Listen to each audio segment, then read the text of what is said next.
All right, so today on Under the Hood, we're gonna do a battery test. This client installed their own battery earlier in the winter. They're having some starting problems, so we're gonna do a bunch of charging system tests. First step is to test the battery, test the charging system. This is nice because it gives us a comprehensive load test on the battery. They'll do a load test on the alternator, give us a very clear understanding of the current condition of everything in here. So first thing we got to do is we look up, this is a 720 cold cranking amps. So system test, top post, automotive, cold cranking amps. Come up here to 720.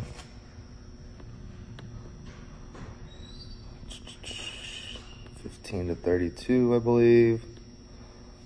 It's testing. It's good recharge. You can see it's measured at rated 720, measured 784. It's actually a little overcharged, 108% capacity. So other thing we noticed just real quick is when you change your battery, make sure you put your battery hold down back on. Having this thing wiggle around is hard on the cables. Sometimes I've seen them bash into headlight bulbs. Most importantly, battery not being held down will fail state inspection. So that's definitely something you want to put back on. So the next step of this test is start the engine.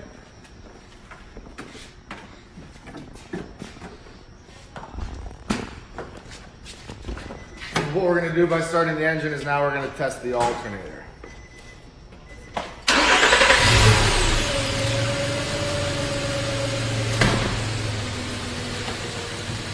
So you can see it gives us our cranking results, which is good.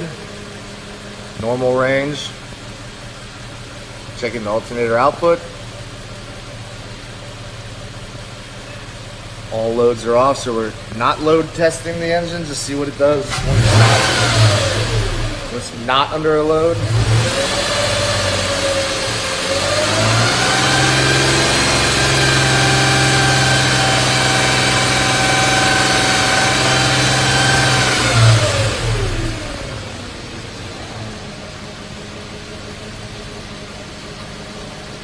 So now we're going to test the alternator underneath the load.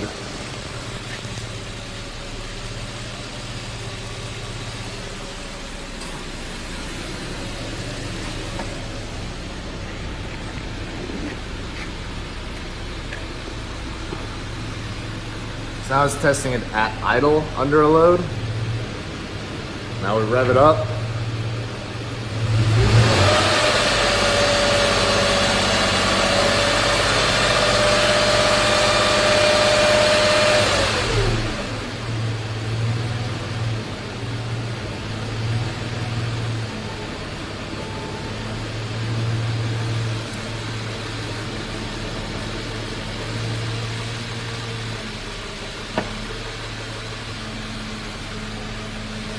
So no problems. You can see no load, 14.25, loaded 14.09. That's good. Charging for an alternator is generally in the 14s, you know.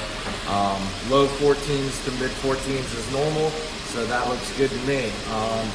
So the next test we're going to do is a parasitic draw test. We'll come back and show you that.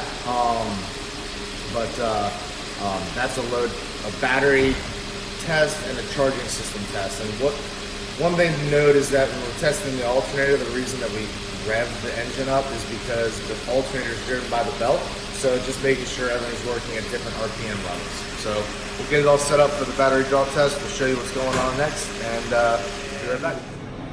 All right, so we've got our multimeter set up to do the parasitic draw test. You can see we have it hooked in line with the negative terminal, and we are measuring amperage coming out. So right now we have a draw of 0.084, and we get this weird spike up to 0.099. My rule of thumb is anything under 0.05 is good. So what we're going to do now is we're going to let this vehicle sit for 20 to 30 minutes as it is, and see if this number comes down. And the reason we're going to let it sit is because there's a lot of computers in these cars. So we have to let them give them the opportunity to shut down and go into what's called sleep mode, and that should get rid of all the battery draw.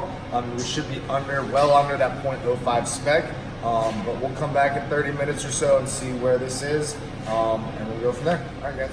All right, so car's been sitting for 45 minutes, and you can see we are now down at 0.01. We were at 0.05 before, so this car passes our parasitic draw test.